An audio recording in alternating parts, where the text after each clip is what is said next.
Hi guys, this is Michael from the Boardgames Chronicle. Today I have a short material for you about the newest expansion to the Fire in the Lake, and this is Sovereign of Discord. Fire in the Lake, it's already a classic and legendary coin counter-insurgency game in the series, designed by Mark Herman and Volker Runke. It already got a couple of expansions. First of all, Fall of Saigon, which was extending the base game till the time after it. And now we are getting Sovereign of Discord, which shows us what happened before the base game. From the time perspective, just to remind you, Fire in the Lake tells the story between 1964 to 1972, so 8 years. The Fall of Saigon, the first expansion, which is after the base game, covers the years of 1973 to 1975. And now we have a couple of years which was a prelude to the actual fighting in Vietnam, so 1961, 1963. In this game, we would have slightly different focus than in the base and in the Fall of Saigon. First and foremost, because the conflict was just starting and was not so intense as it was in the future years. So we'll still have four factions. We'll have Japan. We will have U.S. forces. We'll have North Vietnamese forces. We'll have Viet Cong, and we'll have ARVN forces. However, the main and key focus on the actual fight will be between ARVN forces and the Viet Cong forces. US and North Vietnam will have a role more like an advisors than actual players in the game by sending the troops or weapons and so on. They still can be played, of course. This is a four-player game, but there will be slightly different focuses. Let's see what we have in the box. And the box, which you will see in a moment, is not only the content for this expansion, but yeah, predominantly yes.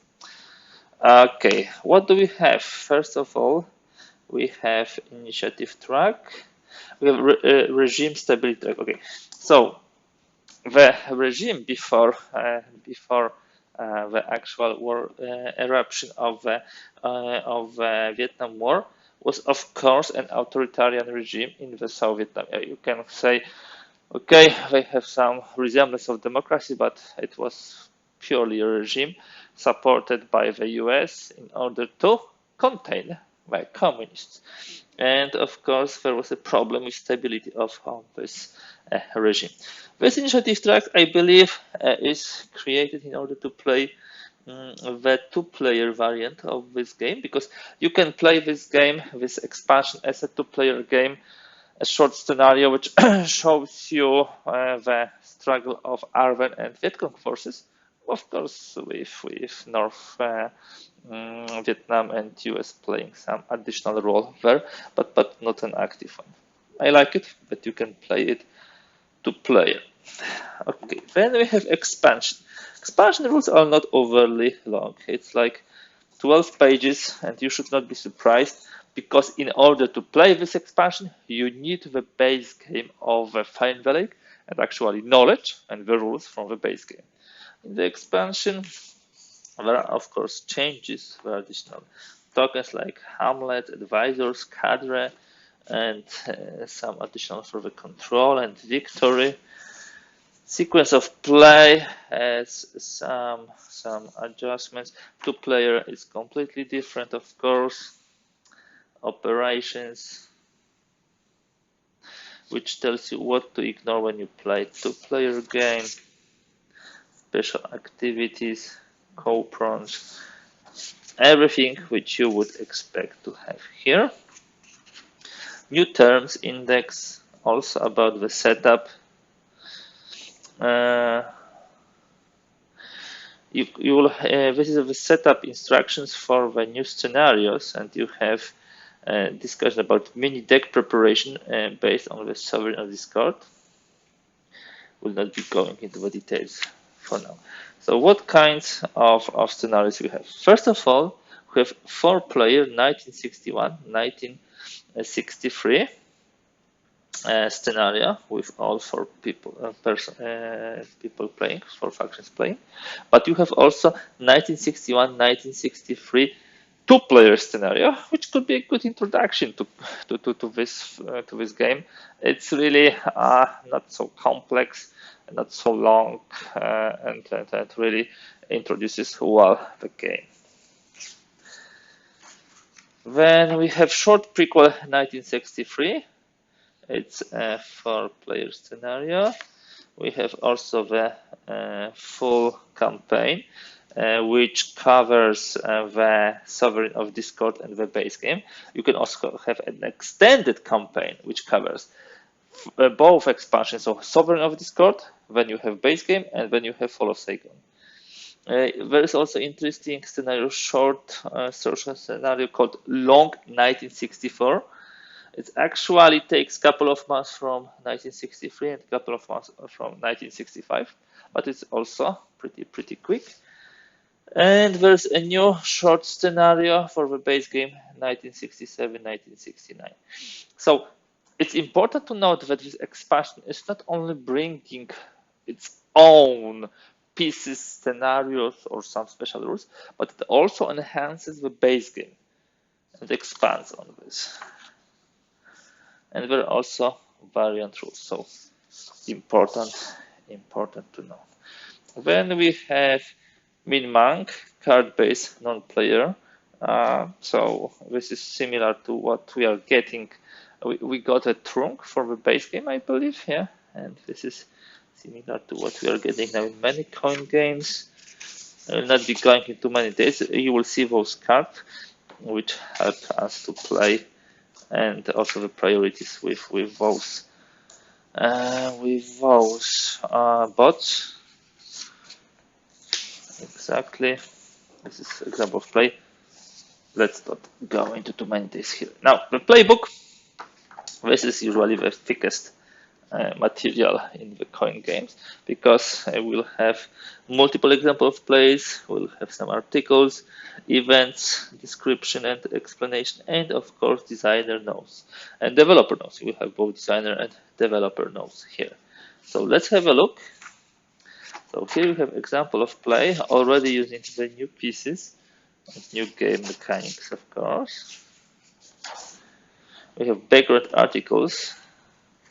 It's really interesting, showing some historical context and explanation also of some decisions in the game terms, how they were resolved. Yeah. So definitely worth reading. There will be also, you see, women's roles in the Vietnam War. This will be additional events which we can plug into the base game. This is also something will be done. And then event text, tips, and background.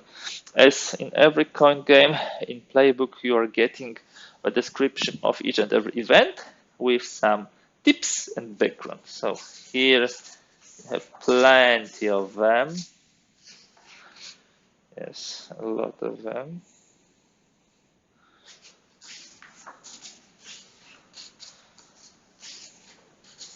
So let's move quickly through those. Wow, over 100. And then design notes.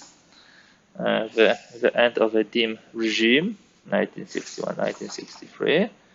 And this is by Steven Rangages. He's actually the designer of the game.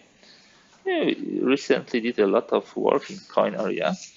And we have also some developer notes from Joe, who is a designer, a developer for the game. We have a setup map. How does it look like? As you can see, couple of US units, almost no North Vietnam units. This is exactly how that looks like. Then with 1963 map, 73 of course has already North Vietnam. So yep, that's how it was designed. Now the tokens. Before we talk about the tokens, two things. Both Washington and Hanoi, US and North Vietnam, was gradually getting into this war, and Washington track and Hanoi track shows this exactly. Minor involvement, reckoned partnership, limited partnership, robust partnership, major involvement. Based on this involvement, a lot of things will be changing in area of operations, but also the forces. Similar for the North Vietnam, where moderate ascendant, reluctant backing, limited backing, robust backing, militias ascendant. Depending which faction in the Politburo in the North Vietnam is winning, the intervention can be bigger, broader. This intervention, of course, will be connected with additional operations, special activities, and also forces. Then we have what is a hallmark of all coin games. So all the operations and special activities in the player rate for all four factions. Fire in the Lake, Sovereign of Discord. There will be some, of course, differences from previous parts of this game. There are four of them because we can have up to 4 players. Then we will have a co-prompt description and follow the sequence. He, as you know, was removed from his position, which was deemed a good solution to the US problem, but in the end, backfired. Now, 4-player Mink Mank and non-player 8 card, and we would have, I believe, also one more. Yes, DM's War non-player 8 card. Non-player Republic of Vietnam and Vietcong. And here you have for 4 players. This is for the solo game, the priority list, move priorities, and so on, and even cards which are pivotal, I believe, and which are not. This is good stuff to play, to learn the game, to familiarize with it. Yeah. Non-player cope runs everything for the solo play. We are getting some buggies, but as always, we will use the cube for me stuff. Here are additional pieces. I believe these are the hamlets of those fortified villages which the regime was building. And then we have we have a lot of cards. First of all, we have those cards for bot. Let me use something to open it. And let's have a look. This is a standard approach and solution now to coin game solitary systems to use cards. I believe one of the precursors of using the cards for solitary system was John Butterfield in his D-Day series, and I think it proved and played really well.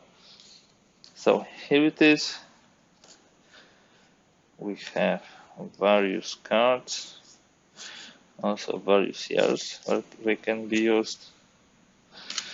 It asks you what's the status when you move through the priorities. It's pretty self-explanatory, minimal for the US and for the North Vietnam.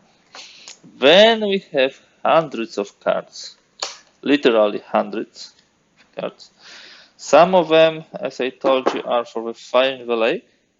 Some of them are for the expansion. So again, expansion is not only bringing its own new content as an expansion and a separate, let's say, game covering 1961-63, but also enhances already existing game. 1964, as you can see, 65, 68. So a lot of new cards, showing also various areas and focuses which could not be covered with a set of a base game events. It really extends also the historical flavor of this game. And now let's look at this huge set of cards for Sovereign of Discard. There's of course a new coup card which shows the team regime. There is also a new leader for the Sovereign Vietnam, because yeah, he was the leader then. Let me see, what do we have? Okay, first of all, let's go start with him. So we have coup cards. Okay, Buddhist crisis. It was a big crisis for the Dima regime. Okay, new US pivotal event, new North Vietnam pivotal event, new pivotal event for Arwen and for Viet Cong, and of course a new leader. And then we have those cards. Yeah. We'll not be going into details for all those events. There's a lot of them. There's a JFK event here. This Washington track by 1, 8 plus 4. Pretty cool. So, a lot of reading of a very interesting historical events. So guys, this was a very brief first look at Sovereign of Discord, a new expansion for Fire in the Lake, a fantastic, let's say, extension of already great game, which brings new expansion, new years, new scenarios, but also additional content for the base game. We have a lot of new events for the base game, but we also have new scenarios for the base game. Can't wait to bring this to the table. Looks like a fascinating and very, very interesting possibility to play the already great game. Thank you for today. More content to come. If you like this video, please don't hesitate to give a thumbs up. If you'd like to see more content like this, kindly please subscribe. Also, if you have any comments, questions, or your opinions, please share in the section below the video. Thank you for today and have a wonderful day. Bye.